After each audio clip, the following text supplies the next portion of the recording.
ስፖንሰራችን የትሬድማርክ ኢስት አፍሪካ ተወካዮች እንዲሁም የመገናኛ ብዙሃን አባላት እዚህ ይህንን ወሳኝ ቀን ለመዘገብ የተገኛችሁ ሁሉ ክብራትና ክብራን በአንድ ሀገር የእድገት ጉዞ ውስጥ ከየትኛውም ዘርፍ በላይ ይሄንን በጣም አስረግጬ መናገር ፈልጋለሁ ከየትኛውም ዘርፍ በላይ አስቻይም ሆነ ማነቆ ሊሆን የሚችለው የትራንስፖርት እና ሎጂስቲክስ ዘርፍ እንደሆነ ሁላችንም እንገነዘባለን ትራንስፖርት እና ሎጂስቲክስ የማይመለከተው የህይወት ክፍል የለም ይሄንን ሁሌም ሚኒስትሯ ሲሉት ተሰማላችሁ ይሄ ደግሞ እውነት ነው ሁላችንም የምንስማማበት ስለዚህም ይህንን ዘርፍ ፈጣን ቀልጣፋ ዘመናዊና በአቅም እና በዋጋ ተወዳዳሪ የሆነ ከዓለም ከሌሎች ሀገሮች አንፃር ማለት ነው ማድረግ የሀገርን እድገትና የህዝባችንን ህይወት በተጨባጭ ማሻሻል ማረጋገጥ ማለት ነው Ladies and gentlemen, improved transport and logistics services means practical growth and development and better quality of life for our people. And I am glad to see recent reforms brought the two vital sectors together, and I am certain this amazing woman will continue to turn it around, taking us to a whole new level. As you can see, events have even come to a whole new level, looking at it compared to what we used to know.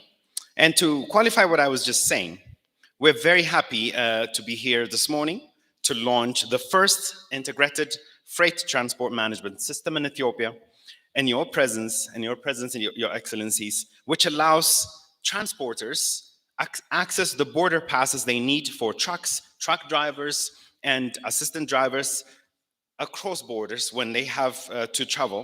And all they have to do is remotely log into a system that's developed by Mint. And at the end of the day, you don't have to be present in person to get all the paperwork you need to travel or to cross borders. All you need is just log in with your phone or with a computer remotely and then access any of the border passes you need to travel across borders. ክብራትና ክብራን እስካሁን እነዚህ ያነሷቸው ቁልፍ ሐሳቦች በየጊዜው በተጨባጭ የለውጥ ስራ የሚደገፉ ናቸው ከነዚህም የለውጥ ስራዎች አንዱና የሀገር አቋራጭ የጭነት አገልግሎት ስራን እጅግ ዘመናዊ ጊዜ ቆጣቢና ወጪ ቆጣቢ የሚያደርግ እንዲሁም የተገልጋዩን ህይወት በእጅጉ የሚያቀል ዛሬ በእናንተ ፊት ይፋ አድርገን የምናስጀምረው የመጀመሪያው የተቀናጀ የጭነት ኦፕሬተር ማስተዳደሪያ አገልግሎት ትራንስፖርት ስርዓት ነው ክብራትና ክብራን በዚህ ሴክተር ውስጥ ያላችሁ ሁሉ ዛሬ በጣም ደስ እንደሚላችሁ አምናለሁ ራሳችሁን ሞቅ ባለ ጭብጨባ በደስታ ተቀበሉልኝ ባካችሁ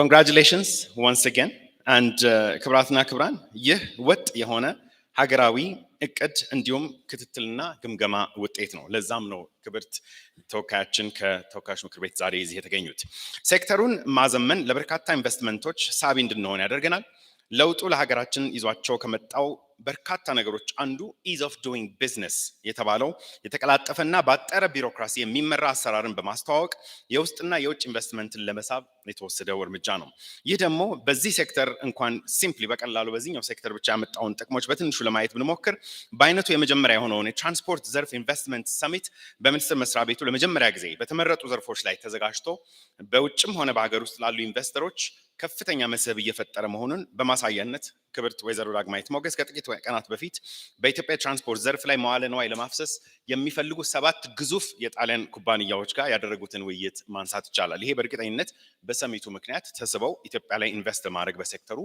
ፍላጎት ያሳዩ ሀገሮች ናቸው ይህ ዛሬ ስራ የሚጀምረው የተቀናጀ የጭነት ኦፕሬተር ማስተዳደሪያ ስርዓት የጭነት አገልግሎት የሚሰጡ ማህበራትና አሽከርካሪዎች ከዚህ ቀደም እንደሚያደርጉት ድንበር ተሻጋሪ ጭነት ይዞ ለመውጣትም ሆነ ለመግባት ወደ ሀገር ውስጥ የሚያስፈልጋቸውን ፍቃድ ለማግኘት ፈቃጅ ተቋሙ ያለበት ድረስ በመጓዝ በአካል ሳይገኙ እንዲሁም ከፍተኛ ወጪና እንግልት ሳይደርስባቸው የጊዜ ብክነትን ሳይጨምር ዌብሳይት ውስጥ በመግባት አስፈላጊውን መረጃ ሞልተው የሚጠበቅባቸውን አገልግሎት ክፍያ በቀላሉ በቴሌብር በቀጥታ ወይም በሌሎች የተለያዩ የባንክ የክፍያ መንገዶች በመተግበር የራሱ የሆነ መለያ ባርኮድ ያለውን ካርድ ፕሪንት አድርገው እዛው ባሉበት ቦታ ላይ ቀጥታ ጉዟቸውን ባጠረ ጊዜ መፈጸም ይችላሉ ክብራትና ክብራን ይህ በጣም ትልቅ ነገር ነው ለሀገራችን እንኳን ደስ ያላችሁ መዝገብ ቤት ማህተብ ክፍል ምናምን የሚባሉ አሰራሮችን ዛሬ እንሰናበታለን ማለት ነው So We would also like to thank our long-standing partner, SEMA Trademark East Africa, for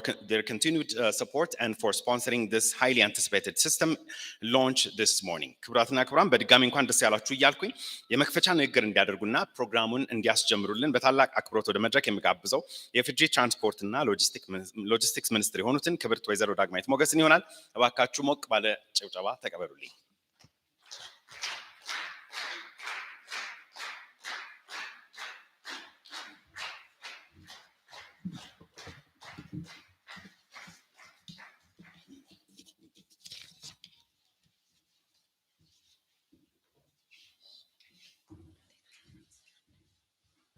እንደምን አደራችሁ። እንኳን ለዚህ ቀን አደረሳችሁ አደረሰን።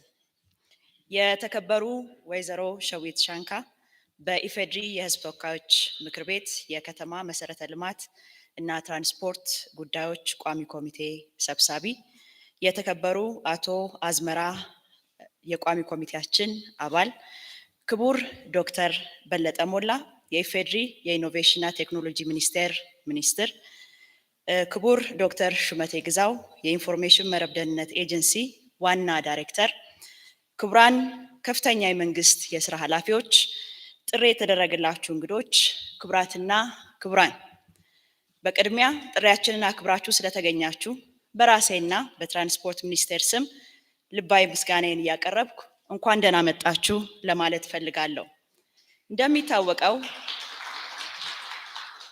እንደሚታወቀው ሀገራችን ወይም የሀገራችን ንግድ ከጊዜ ወደ ጊዜ ትርጉም ባለው መልኩ እያደገ ይገኛል። ሀገራችን የምታስገባው የገቢ ጭነትና በሀገር ውስጥ ተመርተው ለዓለም ገበያ የሚቀርቡ ብትንና በኮንቴነር የታሸጉ ጭነቶችን በዋናነት በተሽከርካሪና በባቡር ትራንስፖርት አገልግሎት በመጠቀም በማስተናገድ ላይ እንገኛለን። የሀገራችን ወጪና ገቢ ጭነቶችን በማጓጓዝ ረገድ የተሽከርካሪዎች ድርሻ ከ90 በመቶ በላይ ሲሆን የባቡር ድርሻ ቀሪውን ይሸፍናል።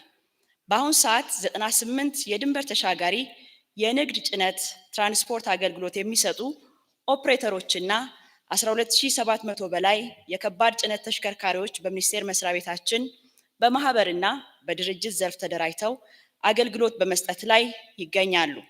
እንዲሁም የፈሳሽ ትራንስፖርት አገልግሎት የሚሰጡ ከ200 በላይ ትራንስፖርተሮችና 3500 የሚጠጉ የፈሳሽ ማመላለሻ ከባድ ጭነት ተሽከርካሪዎች ተደራጅተው ይገኛሉ።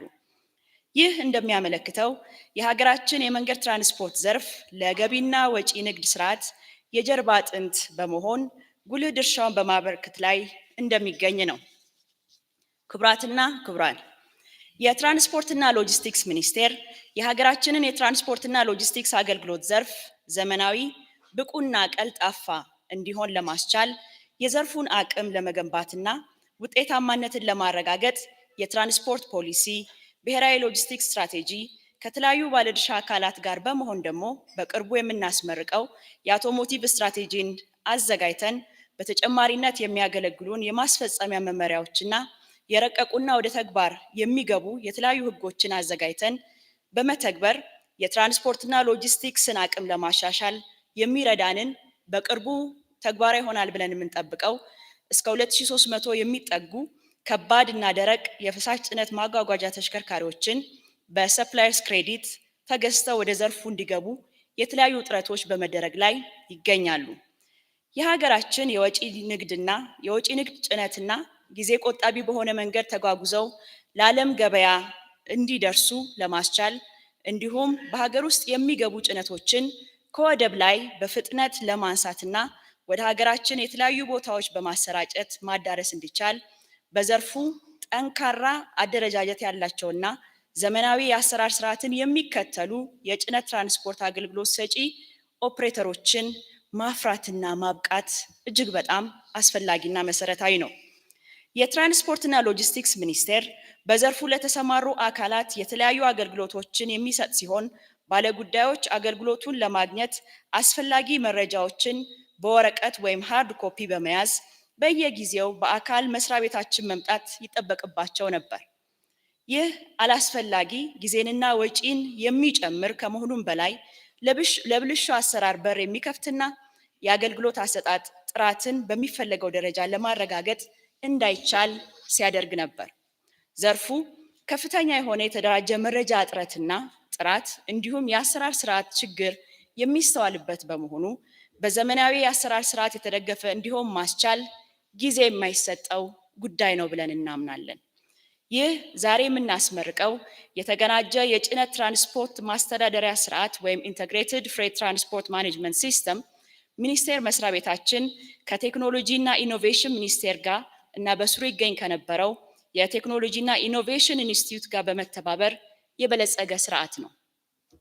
የተቀናጀ የጭነት ትራንስፖርት ማስተዳደሪያ ስርዓት ሚኒስቴር መስሪያ ቤታችን ለደንበኞች የሚሰጣቸውን አገልግሎቶች ደንበኞች በአካል ወረቀት መረጃዎችን ይዘው መምጣት ሳይጠበቅባቸው ባሉበት ቦታ ሆነው ማንኛውንም አገልግሎት በሲስተሙ በመጠየቅና አገልግሎቶችን ማግኘት እንዲችሉ ተደርጎ የበለጸገ ዘመናዊ ስርዓት ነው።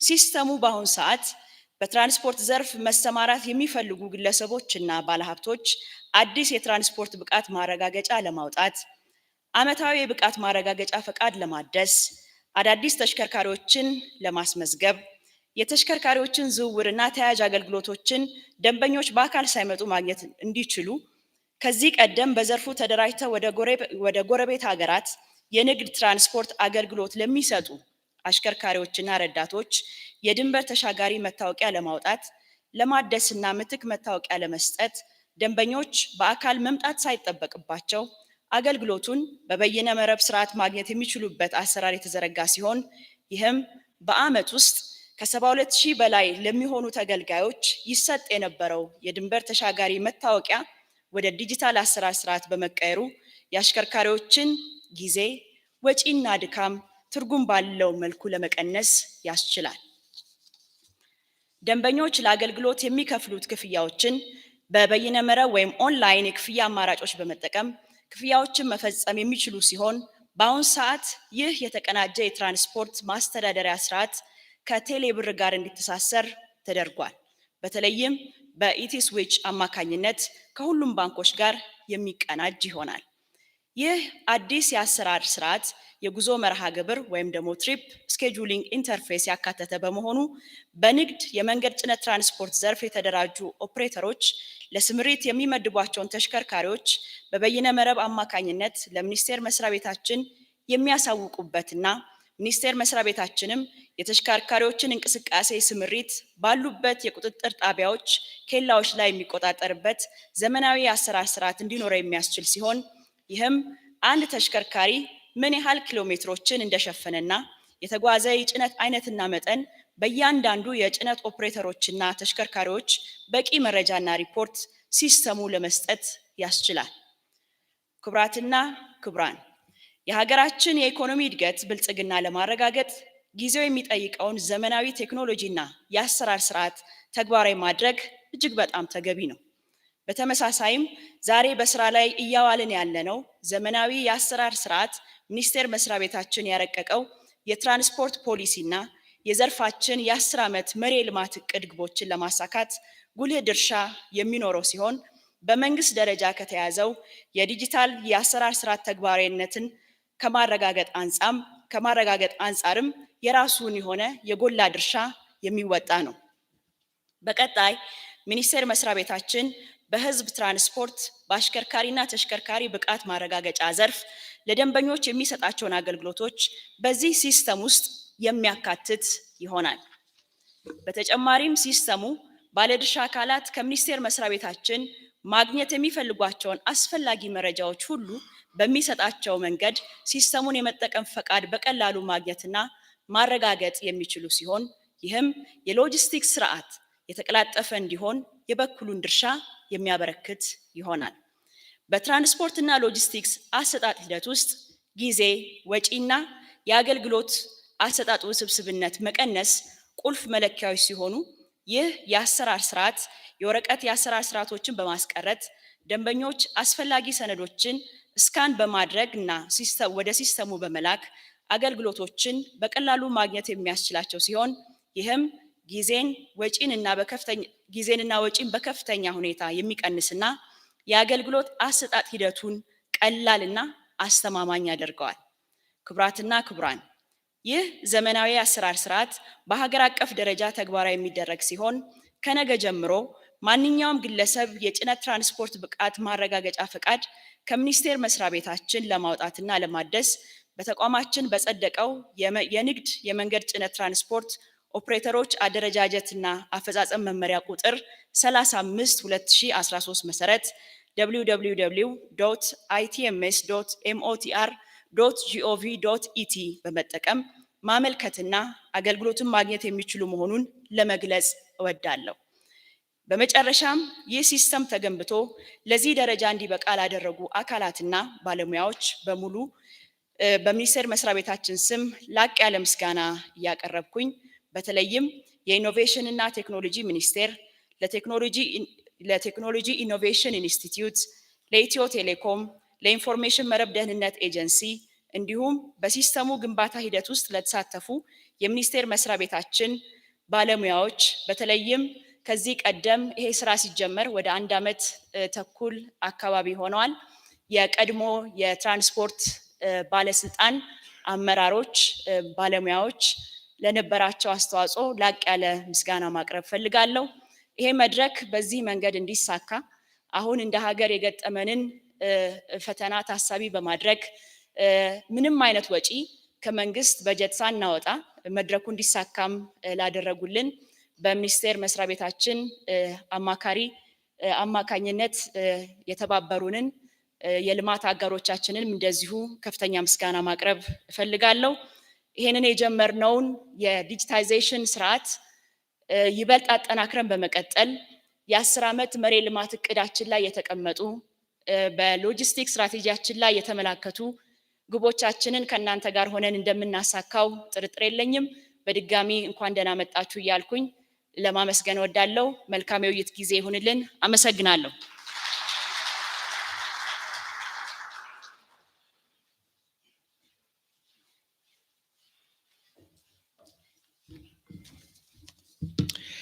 እሺ፣ ክብርት ወይዘሮ ዳግማዊት ሞገስ የትራንስፖርትና ሎጂስቲክስ ሚኒስቴርን እጅግ አድርጌ አመሰግናለሁኝ። እንዲሁም ክቡራትና ክቡራን ከመካከላችን የዚሁ መስሪያ ቤት የትራንስፖርትና ሎጂስቲክስ ሚኒስትር ዴኤታ ክቡር አቶ ካሳሁን ጎፌና ሌሎችም ከፍተኛ የስራ ኃላፊዎች እዚህ ተገኝተዋል። እንኳን ደህና መጣችሁ ለማለት እወዳለሁ።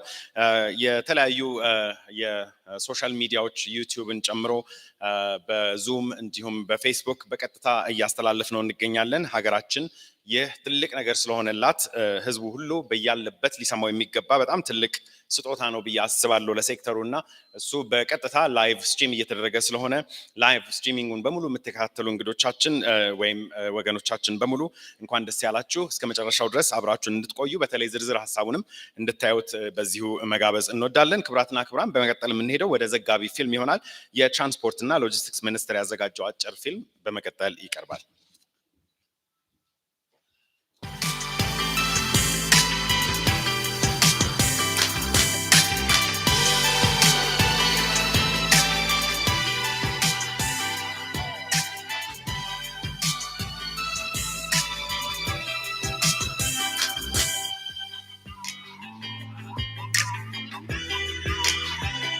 From the skylines of Addis Ababa to Africa's busiest airport and a growing manufacturing sector, Ethiopia is changing, with its economy posting record growth since the turn of the century and still increasing, contributing to a rising middle class and an almost 120 million strong population that could double in the second half of this century. I tend to look at large population when managed smartly as an asset. Ethiopia has the 4th largest GDP in sub-Saharan Africa, which the government wants to build on through an ambitious master plan stretching up to 30 years, seeking to not only overhaul its transport sector and the various institutions within it, but ultimately the country itself. When you see the kind of transport system that we have currently in our country, you understand the kind of burden that we have and the kind of breakthroughs that we need to make to be able to address the immediate needs of our people. And there's hope those breakthroughs will come through private sector collaboration, where early investors could make significant profits across 40 ready-to-go projects with high returns, aiming to significantly boost capacity across rail, aviation, and other means of transport, both present and future, as well as infrastructure that's critical for the Ethiopian people. Available models include public-private partnerships, joint ventures, and foreign direct investment. Over the next decade, Ethiopia plans to boost its global logistics performance ranking by nearly 90 positions, increase train infrastructure by over 370%, road coverage by roughly 70%, while also reducing traffic accidents, all of this at a time when the country is about to reach middle income status. 10 years after now, we're going to see the face of our country in a very different manner from what we have today. Ethiopia is bigger than France and Spain combined. So that means there's a huge amount of need for infrastructure in the transport sector and really deliver good results for investors, but also deliver services for the country. The IMF is forecasting around 8.7% GDP growth. And it's not just a one-off. So we're looking at the next 5 years, 10 years kind of thing.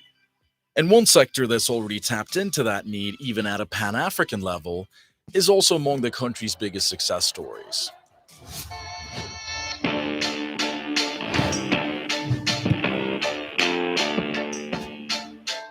Ethiopian Airlines' domination of African skies might be a recent phenomenon, but the airline itself has been flying for over 75 years, making its maiden journey back in 1946. Today, its busy hub in Addis Ababa connects to over 60 African cities and 5 continents. We're now on the 737-800. It's a Boeing aircraft. It carries about 154 passengers. It's one of the famous fleets we have in Ethiopian Airlines. Africa's largest carrier was among few global airlines to remain profitable in 2020, the most challenging year in aviation history, benefiting from a joint venture with one of the world's largest logistics firms. The partnership between DHL and Ethiopian Airlines is one of the major achievements that we were able to attain during the past years. And that's something that over time could help turn Ethiopia into a major logistics hub. Beyond that, it also wants to attract other airlines to operate in the country, both to boost investment and for the industry to reap the benefits of healthy competition.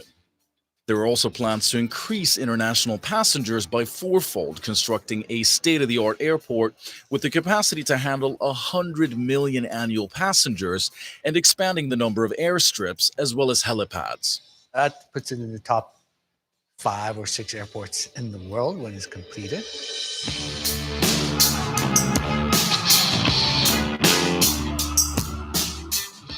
And that could boost interest in Ethiopia's tourism sector, which in 2018 was the fastest growing destination in the world, benefiting from incredible UNESCO World Heritage sites, making the country a once-in-a-lifetime travel experience for many.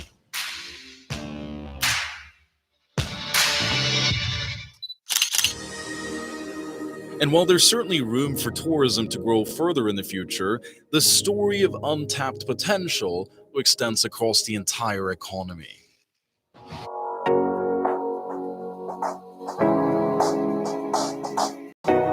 Ethiopia has an abundance of raw materials, from minerals to agricultural products and leather goods.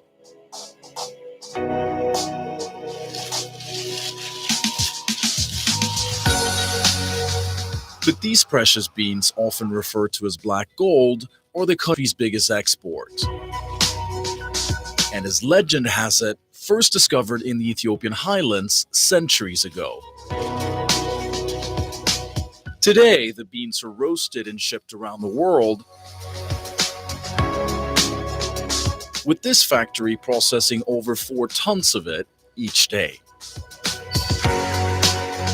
Coffee is the second biggest commodity in the world after oil. So investors like our company has to invest in a high level.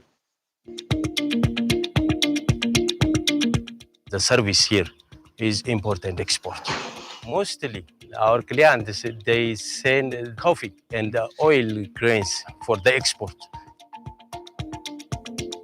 And while other popular products include fruits like avocado, exporting these at a larger scale requires better logistics infrastructure and smart solutions.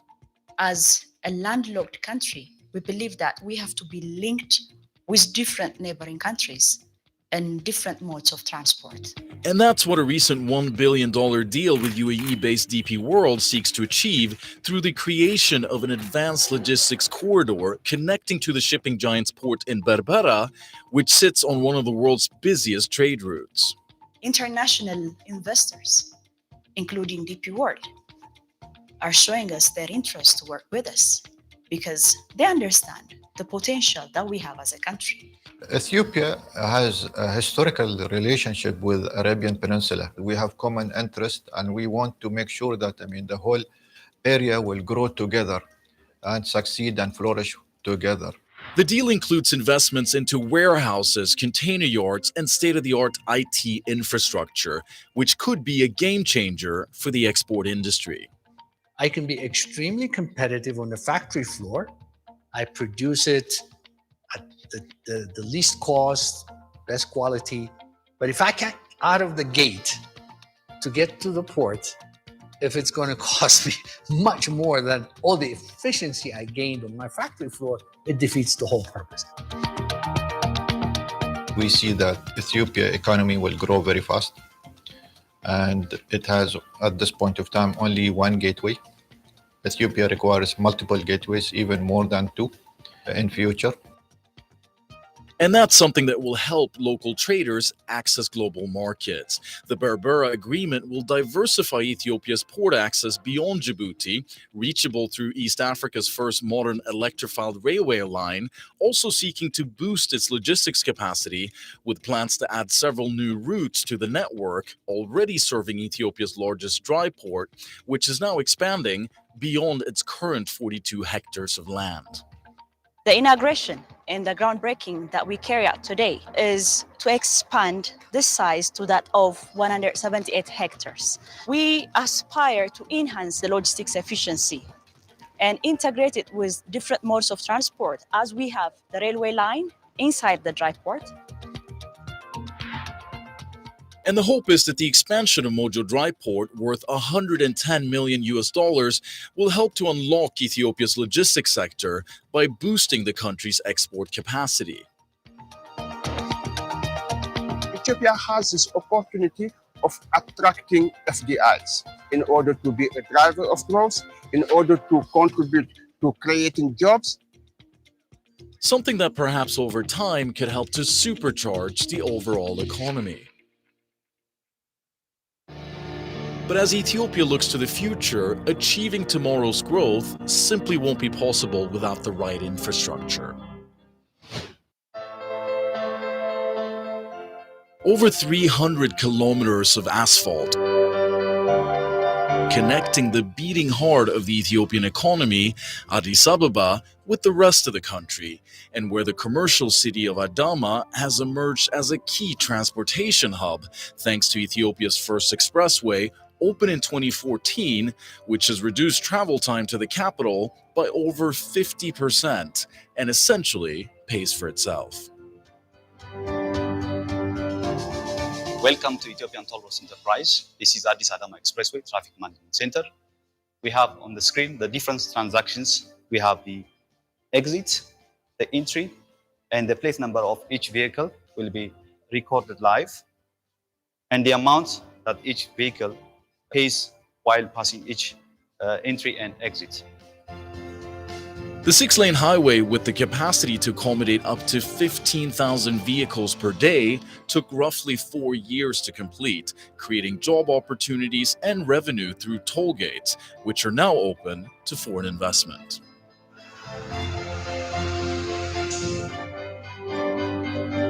So a toll road, railway concessions, these are easy to understand, partly because they're needed, You don't have to stimulate demand for those services because, as I said, the economy is growing. And in order to accelerate future growth, Ethiopia wants to work with investors from Africa and beyond to reimagine transport in one of the continent's most promising economies, be it through enhancing existing projects or launching new ones that will completely transform the country's mobility in the future. Ethiopia will also be part of an impressive Pan-African highway stretching from Cairo to Cape Town. African integration is going to come through connection. And that connection is going to be realized through public transportation. For any foreign investor to come and invest, I can assure that our government is more than ready to support and to collaborate and address their challenge if they decide to work with us. And I encourage them all to come and invest in our country. An invitation from a new business-friendly government as Africa enters its most prosperous chapter yet, having recently launched the world's largest single market, connecting over 1 billion Africans in a $3.4 trillion economic bloc, where Ethiopia is uniquely positioned to become a champion of free market movement within a new Africa.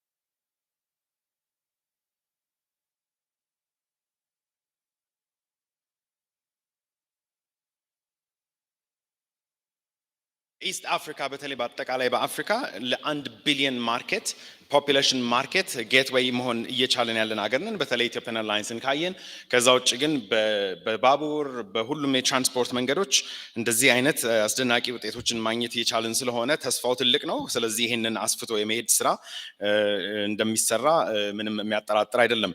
በነገራችን ላይ እዚህ ከመካከላችን የተገኙ እናመሰግናቸው ሰዎች አሉ። ክቡር አቶ ሳንዶቃን ደበበ የኢንዱስትሪ ፓርኮች ልማት ኮርፖሬሽን ዋና ዳይሬክተር ናቸው። ይህ ፕሮጀክት በእሳቸው ነው የተጀመረው።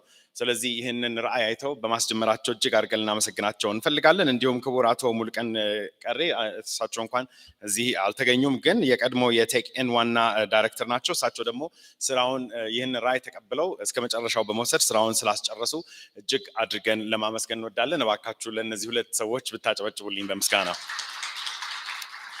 እሺ፣ በመቀጠል የምንሄደው የተቀናጀ የጭነት ትራንስፖርት በኢትዮጵያ በሚል ርዕስ ክቡር አቶ አብዱል በር ሸምሱ ከኢትዮጵያ ትራንስፖርትና ሎጂስቲክስ ሚኒስቴር አጠር ያለ ፕሬዘንቴሽን ያቀርቡልናል። ወደ እሳቸው እመራችኋለሁ።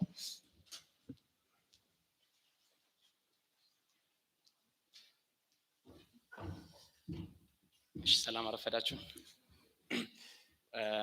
እንኳን አደረሰን ለዛሬው ቀን። ይሄ ማቅርብላችሁ የፍራይት ትራንስፖርት ኢትዮጵያ ይሆናል ማለት ነው። ፍራይት ትራንስፖርት ወይም ደግሞ የጭነት ትራንስፖርት የሚጀምረው የነን ሞተራይዝድ ከሆነው ከጋሪ ትራንስፖርት ጀምሮ እስከ ትልቅ ከፍተኛ የማንሳት አቅም እስካላቸው ሆነው ነገር ግን በዋናነት ዛሬ የምናተኩረው ከፍተኛ የማንሳት አቅም ያላቸው ላይ ይሆናል ማለት ነው። እንደዚህ አነስተኛ ወይም ደግሞ ከ7 ቶን በታች የማንሳት አቅም ያላቸውን ተሽከርካሪዎች በዋናነት የሚያስተዳድሩት ክልሎችን ውክልና በመስጠት እንዲበቁ በማድረግ በዛ ነው የሚተዳደረው። ስለዚህ በዋናነት ሚኒስቴር መስሪያ ቤቱ ፎከስ የሚያደርገው የመጫን አቅማቸው ከ70 ኩንታል በላይ የሆኑትና ከፍተኛ የማንሳት አቅም ያላቸው ይሆናሉ ማለት ነው። በዛ ሂደት ስናየው በአጠቃላይ ከአዲሱ ከሪፎርሙ በኋላ ሚኒስቴር መስሪያ ቤታችን ሞር ኢፊሸንት እና አክሰሰብል እንዲሆን ለሰዎች ተደራሽ እንዲሆን የኛ የምንሰጠው አገልግሎት ወደ 57% የሚሆነው ስራችንን በዋናነት ለደንበኛ አገልግሎት የሚሰጠው ለክልሎች እና እንዲሁም ደግሞ ለሚኒስትሪ ተጠሪ የሆኑ ተቋማት እንዲሁም ደግሞ ለፕራይቬት ሴክተሮች ተሰጥቷል። የሆነበት ዋናው ምክንያት ኢፊሸንሲን ለመጨመር አክሰሲቢሊቲን ለመጨመር ማለት ነው። በዛ ሂደት ውስጥ ከቀሪው ከ43% የሚያክሉ ስራዎች በዋናነት ጭነትና የህዝብ ትራንስፖርት ናቸው ማለት ነው እዚህ የሚቀሩት። የጭነትና የህዝብ ትራንስፖርት ስናያቸው ዋናነት የክሮስ ቦርደር እና ኢንተርናሽናል ትራንስፖርቶች ይሆናሉ ማለት ነው። የህዝብ ትራንስፖርት ላይ ከሀገር አቋራጮችን ጨምሮ እንዲሁም ጎረቤት ሀገራት የሚሄዱትን ሱዳን፣ ኬንያ የመሳሰሉት የሚሄዱትና እንዲሁም ክሮስ ቦርደርም ደግሞ ፍራይት ትራንስፖርት የሚሰሩትን በእኛ ውስጥ የሚተዳደሩ ይሆናል ማለት ነው። የምንሰጣቸው ዋና ስራዎች ምንድናቸው? ፍሊት ማኔጅመንት ነው። ቀጥሎ ደግሞ እንዲሁም ታሪፍ፣ ምክንያቱም በተለይ ህዝብ ትራንስፖርት ታሪፍ ሬጉሌተር ነው። የታሪፍ የማዘጋጀት የማጽደቅ የመከታተልና የማስፈጸም ስራዎችን በዚህ ውስጥ ነው የሚሰሩት። ሰርቪሱ ስታንዳርዳይዝ እንዲሆን ደረጃ 1፣ ደረጃ 2፣ ደረጃ 3 የተባለው ሰዎች የመክፈል አቅማቸው ባላቸው ልክ በደረጃ 1 መክፈል የሚችለው በደረጃ 1 እንዲሄድ፣ በ2፣ 3 ተብሎ በ4 በተለያዩ ደረጃዎች ላይ ትራንስፖርት እንዲሰጥ የሚደረግበት ዋናው የዚህ ሌቭሊንግ ስራችን የምንለው ነው። በክሮስ ቦርደርም ከደረጃ 1 ጀምሮ እስከ ደረጃ 4 ድረስ ትራንስፖርት ካምፓኒዎች ባላቸው የፍሊት ሳይዝ የማንሳት አቅም እንዲሁም ደግሞ ባላቸው አጠቃላይ ካፒታል መሰረት የሚደረደሩበትና ስራዎችንም በዛ አግባብ እንዲሰሩ የሚደረግበት በተቀመጠው መመሪያ መሰረት የሚተዳደሩበት ይሆናል ማለት ነው። እንዲሁም ክሮስ ቦርደር ትራኮችንም የምንከታተልበት የተፈቀደ ተሽከርካሪ ብቻ ማለፉን አለማለፉን እንዲሁም ፐርሚት የምንሰጥበት ሰርቪሶች ደግሞ እዚሁ ፍራይት ትራንስፖርት ውስጥ የሚጠቃለሉ ይሆናል ማለት ነው። በአጠቃላይ ፍራይት ትራንስፖርት 4 አይነት ፍራይት ትራንስፖርት አለ ማለት ነው። በዚህ በእኛ በሚኒስቴር መስሪያ ቤት የሚሰጠው ማለት ነው። ይህም የደረቅ ጭነት ብቻ የሚሰሩ ማለት ነው። ሌላው ፊውል ትራንስፖርት ብቻ የሚሰሩ ይሆናሉ። ሌላኛው ደግሞ የውሃና መሰል ፈሳሾችን የሚያንቀሳቅሱና የሚያጓጉዙ የሚደራጁበት አንዱ ካታጎሪ ነው። ሌላው ደግሞ ስፔሻል ካርጎ የሚያጓጉዙ ማለት ነው። እንደዚህ አበባ እንዲሁም እንስሳትን እንዲሁ ስፔሻል ኢኩፕመንቶችን የሚያጓጉዙበት ሆኖ የሚደራጁ ክሬኖች ያሉበት ካታጎሪ ነው ማለት ነው። በ4 ካታጎሪ ነው ፍራይት ትራንስፖርትን የምናስተዳድረው። እንደዚህ ፍራይት ትራንስፖርት ኦፕሬተሮች ስኮፕ አላቸው። በጂኦግራፊ ስናየው ሎካል እና ክሮስ ቦርደር እንላቸዋለን ማለት ነው። ሎካል የምንላቸው ሀገር ውስጥ ብቻ የሚሰሩ ነው። ተደራጅተው ፍቃድ ወስደው የሚጠበቅባቸው ሚኒመም ሪኳርመንት ካሟሉ በኋላ መስራት የሚችሉት አገር ውስጥ ብቻ ማንኛውም ክልል ላይ ተዘዋውረው የሚሰሩ ሲሆኑ ክሮስ ቦርደር የምንላቸው ደግሞ አገር ውስጥን ጨምሮ የሚሰራሉ። እንዲሁም ደግሞ ድንበር ተሻጋሪ ሆነው ጎረቤት ሀገራት ላይ ከኛ ጋር ባይላተራል አግሪመንት ካለን ሀገራት ጋራ የገቡ ከፖርት ወደ መሀል ሀገር የሚያጓጉዙ ናቸው ማለት ነው። በቢዝነስ ሞዳሊቲያቸው ስናያቸው ደግሞ ኮሜርሻል እና ነን ኮሜርሻል ምንላቸው አሉ ማለት ነው። ኮሜርሻል ምንላቸው ለትርፍ የተቋቋሙና ለትርፍ የሚሰሩ ካምፓኒዎች ፕራይቬት ካምፓኒዎች ናቸው ማለት ነው። ነን ኮሜርሻል ምንላቸው ደግሞ ለራሳቸው ሰርቪስ ብቻ የሚሰጡ ማለት ነው። ለራሳቸው ፋብሪካ ጥሬ ዕቃ ብቻ የሚያመላልሱ ለራሳቸው ማንኛውም ለሚሰጥ አገልግሎት ብቻ የሚሰሩትን ደግሞ ነን ኮሜርሻል ብለን እንከፍላቸዋለን ማለት ነው። እንዲሁም ደግሞ ፎርም ኦፍ ቢዝነስ የተቋቋሙበት የተቋቋመበት ፎርም ኦፍ ቢዝነስ ስናየው ደግሞ በ3 ዋና ካታጎሪ ተከፍለው ይቀመጣሉ ማለት ነው። እንደዚህ ትራንስፖርት ኦፕሬተሮቹ የመጀመሪያ በትራንስፖርት አሶሲዬሽን ነው፣ በማህበራት ናቸው። አብዛኛዎቹ የኛ ሀገር ትራንስፖርት ከበፊትም ጀምሮ ሲወርድ ሲዋረድ የመጣው የዚህ ማህበር አሰራር ነው ያለው። በማህበር የተደራጁ ናቸው አብዛኛዎቹ። ሌላው ፕራይቬት ሊሚትድ ካምፓኒ የምንላቸው ናቸው። ሌላው ደግሞ ፕራይቬት ኦን ወይም ደግሞ የግለሰብ ካምፓኒዎች ማለት ነው። እዚህ ውስጥ የግለሰብ ካምፓኒ ውስጥም ቅድም እንዳልኩትም ለራሱ ለካምፓኒዎች ብቻ የሚያገለግሉት እዚህ ውስጥ ይካተታሉ ማለት ነው። በፎርም ኦፍ ቢዝነስ ፈርም ኦርጋናይዜሽናቸውን በዋና በ3 ይከፈላሉ። እዚህ ውስጥ ሆነው ግን አክሲዮኖችም ምኖችም እዚህ ውስጥ የሚካተቱ ይሆናሉ ማለት ነው። ያሉን ተሽከርካሪዎች አጠቃላይ የት ነው ያሉት ብለን ስናያቸው አብዛኛው ተሽከርካሪዎቻችን እንደዚህ ድንበር ተሻጋሪ የሚሰሩ ተሽከርካሪዎቻችን አብዛኛው 77% የሚያክለው ያሉት በማህበራት ውስጥ ነው ያሉት። ዘሬስ 23% ናቸው በፕራይቬት ካምፓኒ ውስጥ ሆነው በቅድም ባልነው መሰረት በሶል ፓርትነርሺፕ እና እንዲሁም ደግሞ በሊሚትድ እንዲሁም ደግሞ ነን ኮሜርሻል ውስጥ ያሉት እንደዚህ 23%ቶች ናቸው። ስለዚህ ከፍተኛ ድርሻ ያለው የመኪና ቁጥር ያለው አደረጃጀቱ የማህበር አደረጃጀት ላይ ነው ያሉት ማለት ነው። ከረንትሊ እድሜያቸውን ስናያቸው ያሉ የመኪናዎቻችንን እድሜ ምን ይመስላል ብለን ስናየው ያው ብዙ ጊዜ የሚመከረው እንደዚህ ከባባድ መኪኖችና ክሮስ ቦርደር የሚሰሩ ተሽከርካሪዎች እድሜያቸው እስከ 10 ዓመት ድረስ ነው። ከ10 ዓመት በኋላ ኢፊሸንሲያቸው ስለሚቀንስ የነዳጅ ኮንሰፕሽናቸው ስለሚጨምር እንዲሁም ደግሞ የሜንተናንስ ወጪያቸው ስለሚጨምር ብዙ አዋጪ የሆነ ቢዝነስ አይደለም ተብሎ ይመከራል። ያደጉት አንዳንድ ሀገራትም ከ10 ዓመት በላይ ክሮስ ቦርደር እንዲሰሩ አይፈቅዱላቸውም። የእኛን ስናየው በአጠቃላይ 45% የሚያክሉ ተሽከርካሪዎቻችን ከ10 ዓመት በታች ናቸው። ከ21% አካባቢ የሚያክሉት ደግሞ ከ11 ዓመት እስከ 15 ዓመት ያሉት ናቸው። ኦልሞስት ወደ 65% ተሽከርካሪዎቻችን ከ15 ዓመት በታች ሲሆኑ 35 ፐርሰንት በላይ ያሉት ደግሞ ከ15 ዓመት በላይ ናቸው። ነገር ግን ተሽከርካሪ ካለው እጥረትና ካለው ከፍተኛ የጭነት ፍላጎት አንጻር ግን እድሜያቸውም ከ20 ዓመት ያሉትን በላይ ከ19% ያሉትንም ጨምሮ አገልግሎት እንዲሰጡ እየተደረገ ያለበት ሂደት አለ ማለት ነው።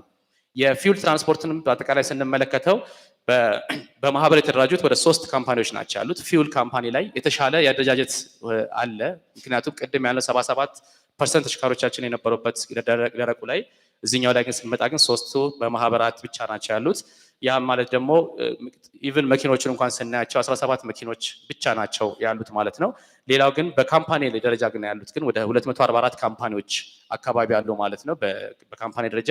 ሶ ኦልሞስት ወደ 3600 መኪኖቻችን በካምፓኒ ውስጥ አሉ። አሰራሩም አክቹአሊ ለዛ የሚጋብዝ ስለሆነ ከካምፓኒዎች ጋር ካሉ ከ30 ከማይበልጡ ካምፓኒዎች ጋር የሚሰራ ስራ ስለሆነ ይሄኛው ታሪፍም ሴት የተደረገ በጣም የተረጋጋ በዋጋ ደረጃ የተረጋጋ ሴክተር ነው የዚህ የፊውል ትራንስፖርት ሴክተር። ከሱ አንጻር የተሻለ አደረጃጀት እዚህኛው ሴክተር ላይ አለ። የተወሰነ ያክል ስናየው እነዚህ ኪ ዳታዎችን ስናያቸው በዘርፍ በዚህ በትራንስፖርት በተለይ ደግሞ በጭነት ስናየው አኑዋሊ ወይም ደግሞ ክሮስ ቦርደር ላይ በየአመቱ ሚኒመም እስከ 72000 የሚያክሉ አሽከርካሪዎች እና ረዳቶች ፍቃድ ይወስዳሉ። አንዴ የሚወስዱት ፍቃድ የሚያገለግላቸው ለ1 አመት ነው። አንድ ሹፌር የጅቡቲ መግቢያ ሊሆን ይችላል ለብቻ ነው የሚሰጠው። ራሱን የቻለ የሱዳን መግቢያ አለ። እንዲሁም ሌሎች ሀገሮችን ሲመጡ ለየብቻ ነው የሚሆነው። በዚህ አግባብ ስናየው ወደ 72 ዘንድሮ ላስት ይር ወደ 72650 የሚያክሉ ሹፌሮቻችን እንዲሁም ረዳቶቻችን የመግቢያ ፍቃድ ከዚህ ከሚኒስትር መስሪያ ቤታችን አግኝተዋል። እንዲሁም ደግሞ ማይሌጁ አኑዋል ትራክ አቨሬጅ ማይሌጃችን ወደ 86000 ደርሷል። የኛ አላማችን ከዚህ በላይ ነው። ግን በሚሰሩ ምክንያቱም ይሄ ማይሌጅ ከብዙ ተቋማት ጋር በሚሰራ ኤፊሽንሲ ለመጨመር መኪኖች እንዳይቆሙ